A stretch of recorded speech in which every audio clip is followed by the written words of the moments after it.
ভারতবর্ষের ১৪০ কোটি মানুষের কষ্ট অর্জিত টাকা নিয়ে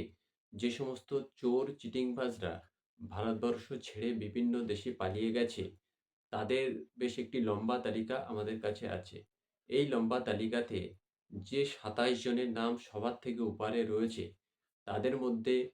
অতএব এই যে ২৭ জনের তালিকা আমরা আপনাদের সামনে পেশ করব, এই ২৭ জনের মধ্যে